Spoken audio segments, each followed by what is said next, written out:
अत्यंत वर्दळीचा चौक समजल्या जाणाऱ्या गाडगेनगर पंचवटी चौकाच्या बाजूने एका 33 वर्षीय युवकाने स्वतःवर पेट्रोल ओतून आत्महत्या करण्याचा प्रयत्न केला।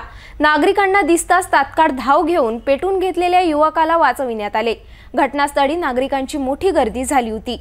माहिती मिळताच एसीपी अरुण पाटील, पूनम पाटील यांनी धाव घेऊन जिल्हा सामान्य रुग्णालय गाठले। अचानक भरदिवसा स्वतःला पेटवून घेतल्याने शहरात चांगलीच चर्चा दिसून आली, तर अनेकांनी घटनास्थळाचे व्हिडिओ काढून सोशल मीडियावर व्हायरल केले होते। अमरावती शहरातील गाडगेनगर परिसर हा अतिवर्दळीचा परिसर समजला जातो। मात्र याच गाडगेनगर पंचवटी चौकात सिटी सेंटर समोर अचानक एका युवकाने हातात आणलेली पेट्रोलची बॉटल अंगावर ओतून स्वतःला पेटून घेतल्याने शहरात एकच खळबळ उडाली। ही खळबळजनक घटना 19 फेब्रुवारीच्या दुपारी घडली। मूळ साऊर गावचा, हल्ली लक्ष्मीनगर येथे राहणारा 33 वर्षीय प्रवीण राजेंद्र इंगडे देशमुख असे आत्महत्याचा प्रयत्न करणाऱ्या युवकाचे नाव आहे। तो दुपारी 12 वाजताच्या दरम्यान आपल्या दुचाकीने पंचवटी चौकात आला। दुचाकी उभी करून त्याने आणलेली पेट्रोलची बॉटल थेट आपल्या अंगावर टाकून स्वतःला पेटवून घेतले। ही घटना घडताच आजूबाजूच्या नागरिकांनी धाव घेतली, तर काही युवकांनी आग विझवून पोलिसांना तात्काळ माहिती देण्यात आली।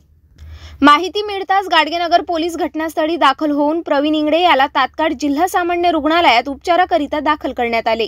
घटना संवेदनशील असल्याने एसीपी अरुण पाटील, एसीपी पूनम पाटील सुद्धा दाखल झाले। जिल्हा सामान्य रुग्णालयातील वार्ड क्रमांक 4 जडित कक्षात दाखल होऊन घटनेची माहिती जाणून घेतली, तर आत्महत्याचा प्रयत्न करणाऱ्या प्रवीणच्या आई-वडिलांकडून माहिती जाणून घेतली। प्रवीण हा मानसिक ताणतणावात असल्याचे त्याच्या आईने पोलिसांना माहिती दिली। तो फायनान्स कंपनीत कामाला होता, मात्र नंतर त्याने जॉब सोडून घरीच राहत होता, अशी माहिती त्याच्या आई-वडिलांनी दिली। त्याला दारूचे व्यसन होते, मात्र काही दिवसांनी दारू पिणे सोडले आणि नंतर पुन्हा पिण्यास सुरुवात केली होती, अशी माहिती सुद्धा समोर येत आहे।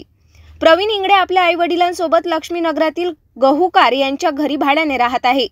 त्याच्या शेजारी एका व्यक्तीसोबत वाद झाला होता। त्याच वादात प्रवीण पुन्हा मानसिक तणावात गेल्याची सुद्धा सूत्रांकडून माहिती समोर आली आहे। आता नेमके प्रवीणने थेट पेट्रोल अंगावर टाकून आत्महत्या का करण्याचा प्रयत्न केला, याची सत्यता पोलिसांच्या तपासानंतर सत्यता समोर येऊ शकते।